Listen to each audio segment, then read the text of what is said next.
Renuncio a mi título de emperatriz. Capítulo 7. El verdadero corazón de Car. Car suspiró involuntariamente ante la voz débil de Diana, quien había solicitado verlo a través de su sirvienta.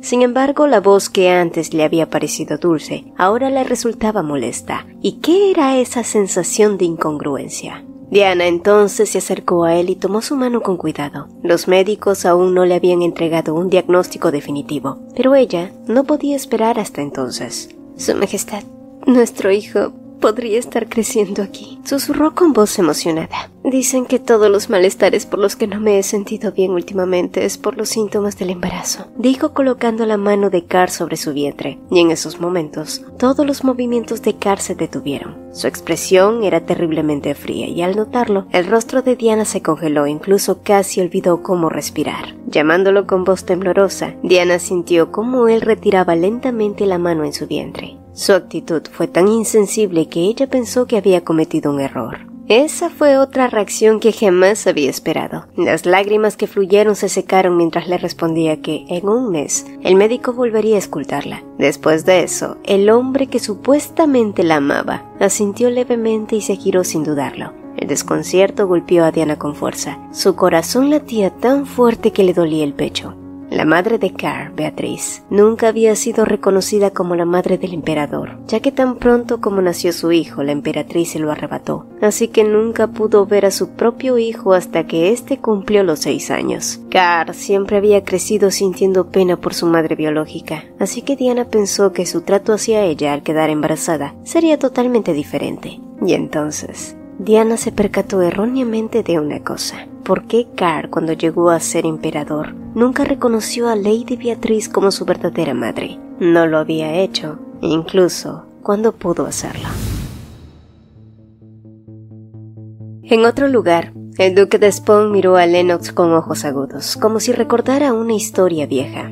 Sin él, los hermanos Poitiers habrían estado viviendo vidas completamente diferentes. Hacía 10 años, él había sido testigo del despertar de un nuevo mago. Lennox aún era muy pequeño en ese entonces, pero tenía grandes habilidades, aunque no era muy inteligente. Por otro lado, su hermana menor, Diana, quien no poseía ningún talento mágico, demostró tener una astucia espinosa. Con el tiempo, Lennox desempeñó un papel importante en el control de los magos, y Diana engatusó al emperador, quien era conocido por tener un corazón frío, pero como toda flor que se marchita con el paso de las temporadas, Diana parecía estar perdiendo su utilidad. Y ahora el duque pretendía que la nueva emperatriz asumiera ese rol, pero ¿cómo podía controlar a alguien más astuto que él? El silencio se extendió y Lennox se removió en su asiento totalmente incómodo. Así fue hasta que el duque de Spawn lo llamó. ¿Crees que puedas competir contra la emperatriz? El corazón de Lennox cayó al suelo, pero pronto respondió con urgencia que podía hacerlo, casi como si rogara que creyera en su habilidad. Por supuesto, era natural que el muchacho se sintiera inquieto, ya que para Lennox el duque era una figura a quien le debía su lealtad. Y entonces la noticia de Diana surgió en su mente, y cualquier promesa de guardar silencio se desvaneció. De hecho, duque, hay algo que debo decirle. El joven mago, que estaba ansioso y no sabía qué hacer, inhaló y exhaló profundamente antes de soltar que Diana iba a tener al bebé del emperador. Al escuchar eso, la expresión del duque cambió sutilmente hasta que finalmente estalló en carcajadas. Si ese es el caso, debería hacerle un regalo. Las madres primerizas deben sentirse cómodas. ¿Debería devolverle el palacio de Marfield? El rostro de Lennox se emocionó ante la mera mención, y cuando la reunión terminó, con Lennox desvaneciéndose en agradecimientos, el rostro del duque volvió a su expresión natural. Diana embarazada. ¡Qué raro!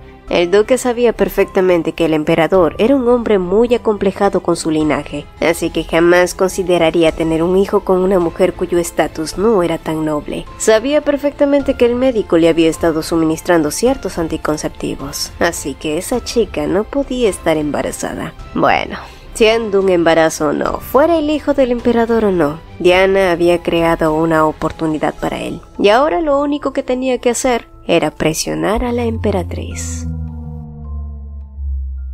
Mientras tanto, en el palacio de la emperatriz, Adele se preparó para recibir las reprimendas de la severa señora Jiggs. Sin embargo, los regaños nunca llegaron, y tal vez se debió a la chaqueta que Lionel le había prestado. Sin esa prenda, su salud seguramente habría empeorado, y al recordar ese gesto, la memoria del calor que le envolvió y la forma en que él intentó protegerla del viento volvió a su mente. Aún podía percibir el penetrante olor a almizcle, una fragancia que por alguna razón le provocaba una sensación de cosquilleo, y si era honesta consigo misma, en ese instante, deseó con todas sus fuerzas poder apoyarse en Lionel, y apoyo era una palabra ausente en su vocabulario, así que cada vez que pensaba en ello, le resultaba una idea extraña y desconocida, aunque bastante agradable.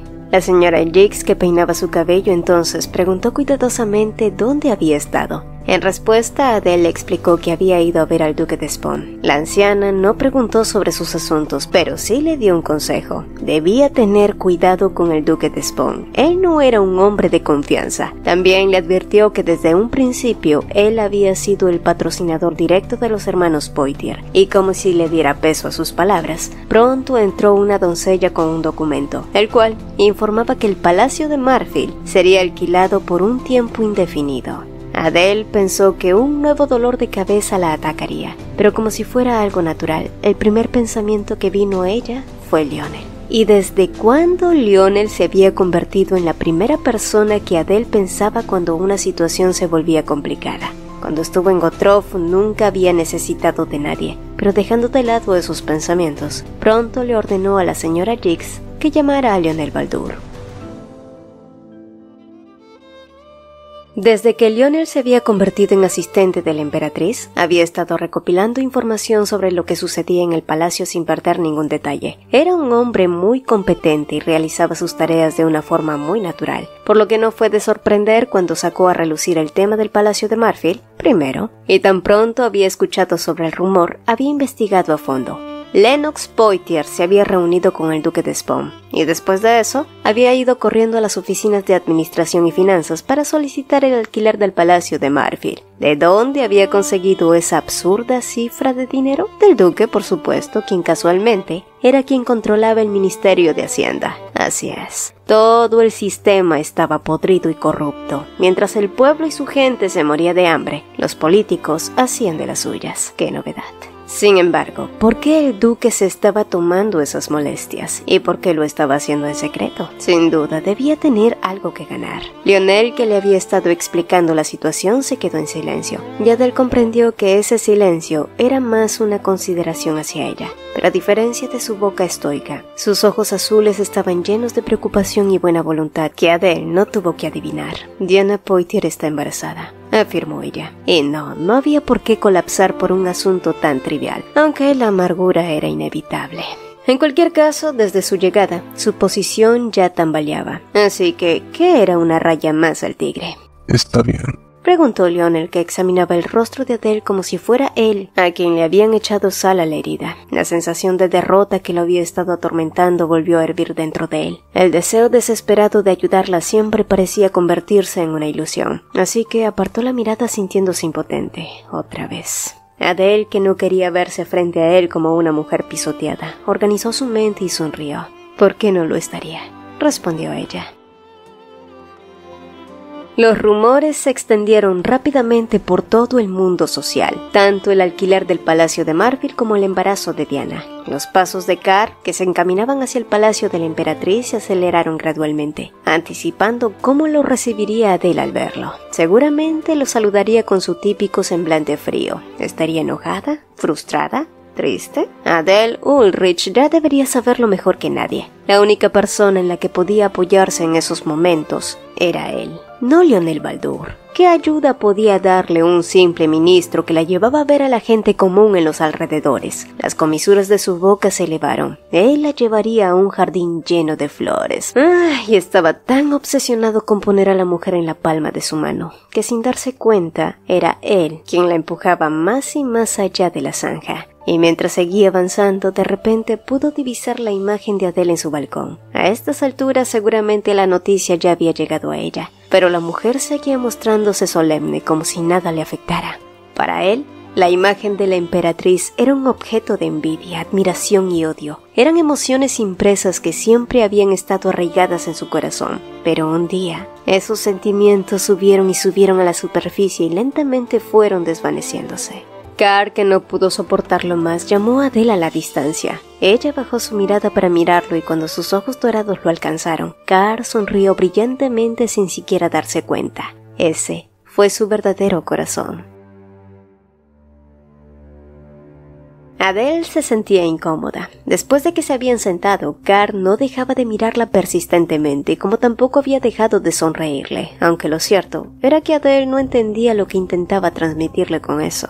«Mírame, emperatriz», dijo Car. Su tono era amable y cuando su mirada lo alcanzó, la sonrisa de él se hizo más grande. «Debes haber escuchado los rumores, pero no debes preocuparte por ellos». Adele no supo cómo responder mientras veía cómo él se arrodillaba a su lado. «Solo se trata de rumores que no merecen tu atención». Car, quien notó la profunda confusión de Adele, continuó entonces con un rostro claro y tranquilo, como si sus siguientes palabras fueran miel y no hiel. «Mi heredero será tu hijo, así que desde ahora en adelante, llévate bien conmigo». Adele se quedó aún más asombrada. La noticia de su heredero lo había terminado de enloquecer. «Deja a Lionel Baldur y nunca más pises un barrio marginal.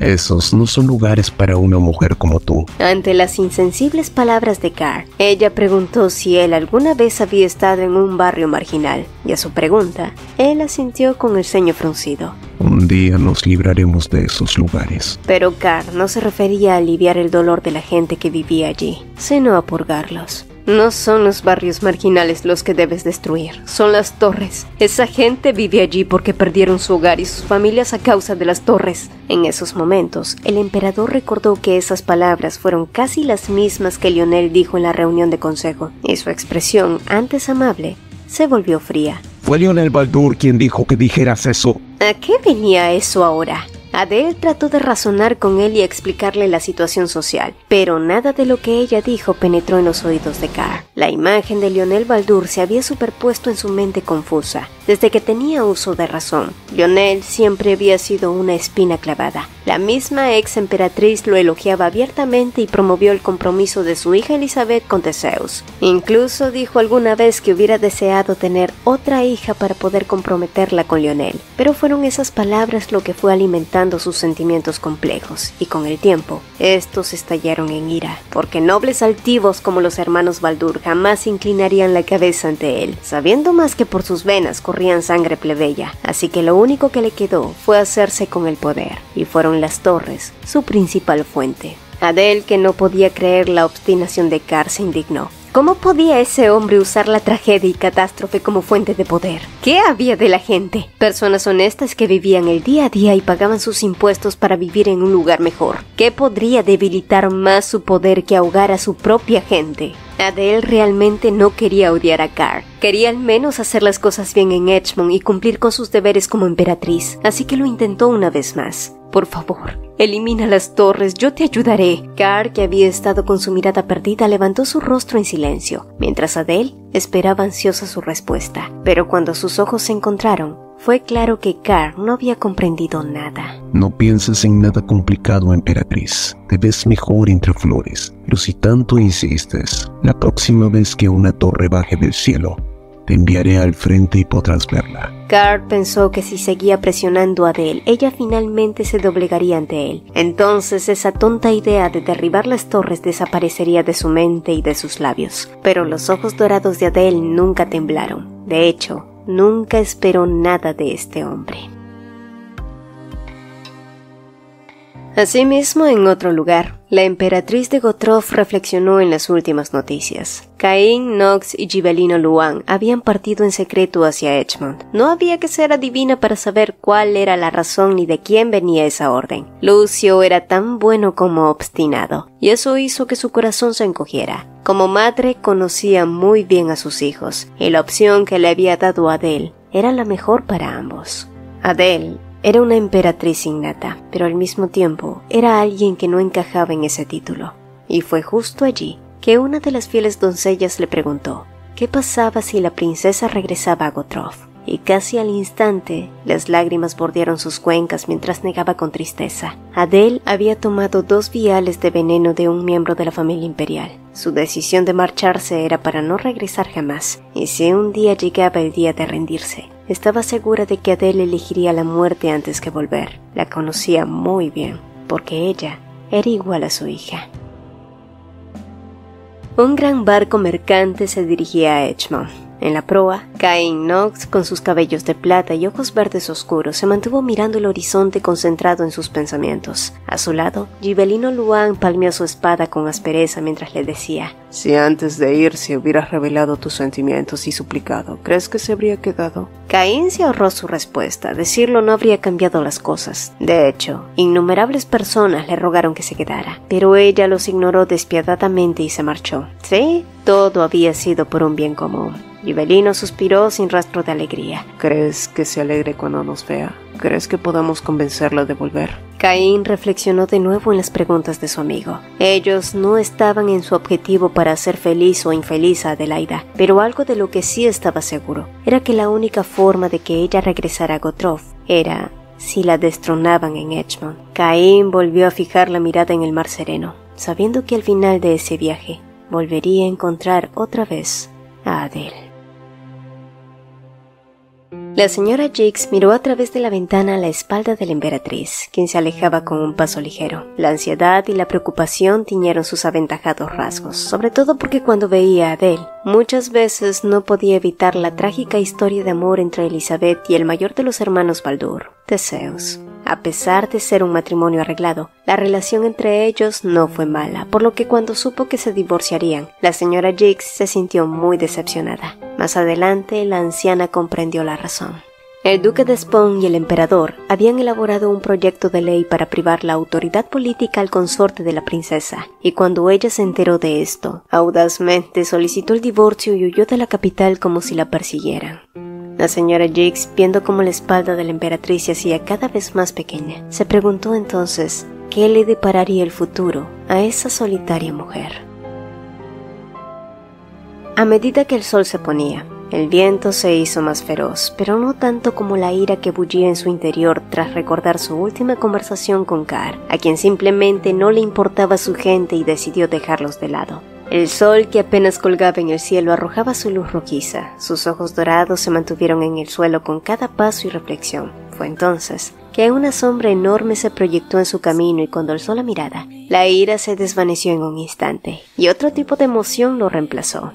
«Lionel», susurró ella. Sus ojos brillaron cuando lo tuvo al frente. «¿Estabas por irte?» Ante su asentimiento, Adele entonces sugirió caminar juntos con un rostro más tranquilo. Pero Lionel, que la había visto desde hacía un rato a la distancia, sabía que ella solo ocultaba su verdadero sentir. Cain Knox, Gibelino Luan, Theodore Signac, dijo él haciendo jadear a Adele ante los repentinos nombres que recitó. Los traeré aquí en cuanto me lo pida su alteza, solo tiene que pedirlo. El rostro de Lionel era serio, y Adele sabía que su corazón era sincero, pero traerlos no haría ningún bien a nadie. Después de eso, ambos continuaron hablando y Lionel disfrutó secretamente cómo el rostro de Adele se iluminaba mientras hablaba de su tierra natal. En las sombras, los dos no parecían una emperatriz y un asistente, sino solo un hombre y una mujer disfrutando de su tiempo juntos. Fue entonces que ella se inclinó hacia adelante y señalando su chaqueta preguntó: «Tengo una pregunta.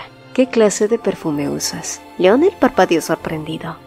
En realidad, no uso uno, su alteza. Esta vez fue su turno de Adele en sorprenderse, quien luego se sintió avergonzada por su osadía. Sus miradas chocaron en un espacio cerrado y el aire entre ellos se calentó. Adele, que se percató que la atmósfera se había vuelto densa, se giró y siguió caminando. Eventualmente Lionel la siguió, deseando que ese camino nunca terminara.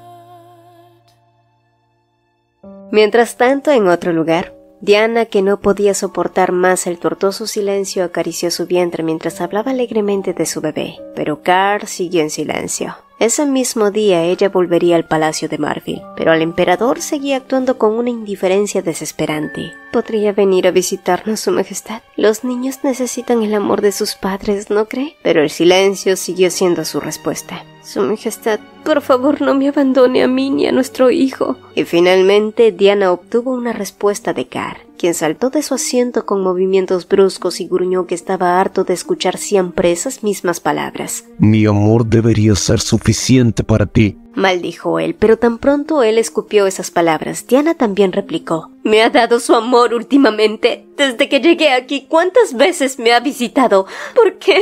¿Por qué me hace esto de repente? Diana recitó el hechizo habitual y hundió su cara en el pecho de Car. Las lágrimas caían y su cuerpo frágil se sacudía en sollozos, pero el encantamiento esta vez no funcionó. Car la apartó y la miró sin simpatía. Luego miró su propia ropa manchada de lágrimas y tras verificarla, se desabrochó la chaqueta y se la quitó. La sensación fría que comenzó en el pecho de Diana se extendió. Después de eso se giró y huyó de su oficina, pero en su camino se cruzó con una nueva sirviente cuya belleza la dejó pétrea. Cabello rubio, ojos azules. Una furia venenosa inundó su pecho y lentamente subió hasta sus ojos, transformándose en una peligrosa decisión nacida de sus más oscuros deseos. Deseos que horas más tarde Lennox reprochó. La petición de su hermana era extrema. De verdad le estaba pidiendo que matara a la emperatriz bajo cualquier oportunidad. Al día siguiente, el duque de Despont visitó a Adele. Su intención era mostrarse condescendiente con ella tras la noticia del embarazo de Diana y que ésta se restableciera en el Palacio de Marfil, sin tener idea de que Adele ya sabía quién estaba detrás de su reposición. De cualquier modo, ella jugó la misma carta que él y se mostró indiferente, para luego preguntarle acerca de cuándo podría asistir a la próxima reunión del consejo. El duque se sintió irritado y estuvo a punto de abrir la boca cuando se vieron interrumpidos por la señora Jiggs, quien acompañaba a un caballero de armas. El ambiente al instante cambió de energía, y más cuando el recién llegado informó que el marquesado de Vieta estaba en estado de emergencia, pues recientemente habían llegado noticias de que varias torres se habían asentado allí. Magos y caballeros habían sido contactados ya, pero la razón por la que el hombre le entregaba esa noticia era porque el emperador había ordenado que Adele fuera al frente. El duque de Despont, que había escuchado también la noticia, se agitó y se negó rotundamente ante esa idea. Era ridículo cómo Karl Ulrich manejaba la situación, y era evidente que ese hombre solo usaba la cabeza para ponerse la corona. El idiota, lejos de encerrar a la bestia, la liberaba de su jaula. Mientras tanto, en otro lugar, Elizabeth cerró los ojos con pesar. Una multitud de refugiados no paraban de llegar al Gran Ducado de Grant. Su enojo era enorme y varias maldiciones impropias de una dama salieron de su boca como un volcán en erupción. Ese malnacido del duque de Despont, ese maldito bastardo, no le importaba nada ni nadie con tal de enriquecerse a sí mismo. ¿El trono? No. Ese zorro no ambicionaba el trono porque sería demasiado molesto. Lo que él quería era el poder del emperador. Fue una suerte que ese viejo decrépito fuera infértil. Sabrá Dios qué clase de monstruo habría criado. Sí, fue algo bueno, pero también fue algo malo. Porque gracias a eso, ahora Karl era su títere, y ese idiota no ataba ni desataba. Así que en momentos como esos, a la única a la que podía acudir era a la emperatriz. El marquesado de Vieta no estaba lejos de la capital. Un jinete habilidoso podría llegar a caballo en 2 días, así que los caballeros y magos cabalgaron incansablemente para llegar lo más rápido posible. Durante el trayecto, Lionel observó constantemente a Adele, y contrariamente a aquellos que esperaban que ella cayera fatigada, la emperatriz corrió al frente sin dudarlo y sin una pizca de cansancio. Poco después, cuando los cuarteles fueron asignados y llegó el momento de tomar un descanso, Lionel pidió que reforzaran la seguridad alrededor de la emperatriz. Todos estaban muy cansados, así que se fueron a dormir temprano. Fue hacia el final de la noche que un soldado salió a escondidas del cuartel y visitó en secreto a Lennox Poitier. Este le entregó un sobre y le dio rápidas instrucciones, para cuando se quedó solo otra vez. Una sonrisa ladina se formó en su rostro. La oportunidad de la que Diana había hablado había llegado antes de lo que esperaba. Su hermana estaría orgullosa de tener un hermano tan maravilloso, pensó. Antes de llegar al marquesado Vieta, la emperatriz que tanto odiaba moriría con gracia, y lo mejor de todo era que toda la responsabilidad recaería sobre Lionel Baldur. Lennox quiso darse palmaditas en el hombro. ¿No era su plan así de perfecto? Era una noche muy tranquila, los grillos habían dejado de chirriar, y Adele, que aún no había languidecido por la dulzura de un sueño profundo, de repente abrió los ojos sintiendo la realidad un poco ambigua, como si sus extremidades se hubieran entumecido. Solo entonces se percató que algo presionaba su cuerpo, probablemente magia de baja categoría. Aún así, ella permaneció quieta esperando que la amenaza se mostrara ante ella, y hasta cierto punto se sentía curiosa. Fue después de algunos minutos que escuchó algunos pasos cautelosos, y al poco rato, el agudo sonido metálico de alguien sacando una daga de su funda. El poder mágico que la sujetaba perdió su fuerza cuando el maná imbuyó en su cuerpo. La mano del hombre que intentó cortar su cuello se detuvo en el aire ante la presión de Adele en su cuello. ¡Qué ridículo! Si querían matarme deberían haber usado otro método. ¿Quién te envió? El hombre que había asumido que sería fácil asesinar a una pequeña mujer mordió la cápsula entre sus dientes y pronto su cuerpo colapsó. Adele suspiró al ser testigo de una tragedia estúpida. De cualquier modo, con los muertos no se podía hablar, y tal parecía que el asesino planeaba inculpar a alguien más por sus acciones. Abandonando su cuartel, se dirigió al de Lionel. Necesitaba hablar con él de lo sucedido. Al entrar, una tenue luz iluminaba el estrecho lugar. Lionel estaba acostado cuidadosamente cubierto con una manta. Parecía descansar cómodamente y era una pena tener que despertarlo, pensó. Pero en el instante que ella extendió la mano para tocar su hombro y llamarlo suavemente por su nombre, una mano más grande cruzó el aire y aterrizó en el suyo, haciéndola virar inesperadamente. Para cuando Adele se dio cuenta, era ella quien yacía acostada boca arriba, y Lionel la miraba desde arriba con ojos aún velados por el sueño.